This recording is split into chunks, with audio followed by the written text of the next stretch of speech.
જનમંચ કાર્યક્રમ યોજાયો છે, છેવાડાનો વિસ્તાર છે, કેવા કેવા પ્રશ્નો લોકોના જે છે સામે આવી રહ્યા છે? ગુજરાતની જનતાના અવાજને બુલંદ કરવાનો મંચ એટલે કોંગ્રેસનો જનમંચ. ગઈકાલે અંબાજી અને આજે બનાસકાંઠાના છેવાડાનો વિસ્તાર ધાનેરામાં આ જનમંચ કાર્યક્રમમાં આપ સૌએ જોયું કે બધા જ વર્ગના લોકો પોતાની વ્યથા, સમસ્યા, પ્રશ્નો અને આક્રોશ આ મંચ પર આવીને રજૂઆત કરી રહ્યા છે. આ છેવાડાના ધાનેરા વિસ્તારમાં સિંચાઈની સુવિધા નથી.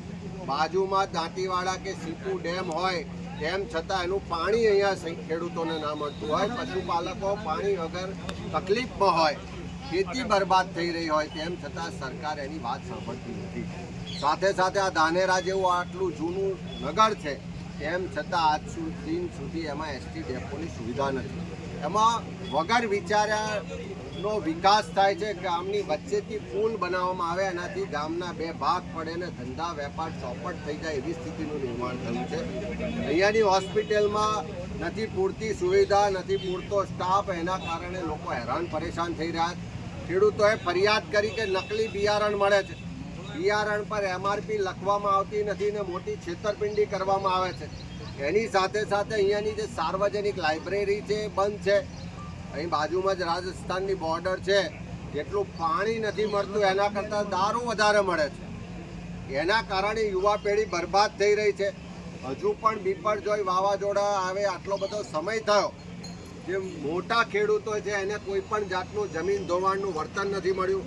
નાના ખેડૂતોને પણ નુકસાનીનું પૂરતું વળતર નથી મળ્યું. આવા અનેક જાતના પ્રશ્નો અહીંયા રજૂ થયા છે. સરકારી કોલેજો નથી, રોડ રસ્તાની પરિસ્થિતિ ખરાબ છે.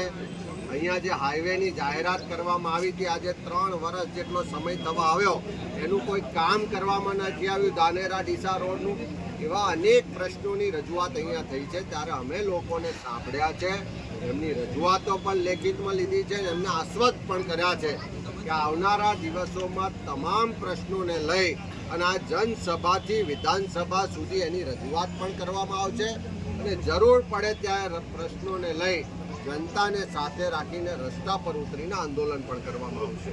આ 156ની બહુમતીવાળી સરકારે પ્રજાના મત તો લીધા, વાયદા વચનો આપ્યા, પણ આજે પ્રજાની વાત સાંભળવાવાળું કોઈ નથી. ત્યારે પ્રજાની વાત એક સકારાત્મક વિરોધ પક્ષની ભૂમિકા અમે નિભાવી અને સાંભળી પણ છે.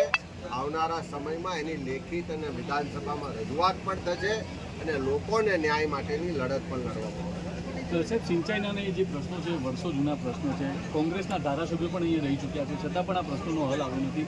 હવે કોંગ્રેસ કઈ રીતે હલ લે?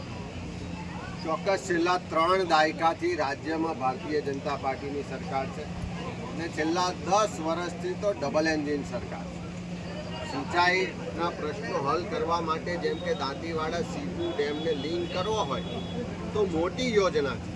અમારા ધારાસભ્યોએ પણ ભૂતકાળમાં લેખિત, મૌખિક, વિધાનસભામાં અનેકવાર રજૂઆત કરી, પણ હજુ સુધી આ સરકારે એના માટે કોઈ ધ્યાન દીધું નથી. આજે જે રજૂઆતો મળી છે, જે ખેડૂતોનું દર્દ થયું છે, એનાથી એટલું ચોક્કસ છે કે આવનારા દિવસોમાં રજૂઆત આક્રોશમાં પરિવર્તિત થઈ છે અને આક્રોશ આવનારા સમયમાં આંદોલનમાં પણ પરિવર્તિત થશે. અને સરકાર સામે ખેડૂતો ખેતી બચાવવા માટે, પશુ બચાવવા માટે, પોતાનું ગુજરાનને એનો રોજગાર બચાવવા માટે, જીવન બચાવવા માટે રસ્તા પર ઉતરીને આંદોલન કરવાની પણ શરૂઆત કરશે. અને કોંગ્રેસ પક્ષ આ તમામ જે ખેડૂતોની લડાઈ છે, ધાનેરાના વાસીઓની લડાઈ છે, એમાં એમની સાથે ખભે ખભો મિલાઈને કોંગ્રેસના આગેવાનો, કાર્યકરો સરકાર સામે લડશે.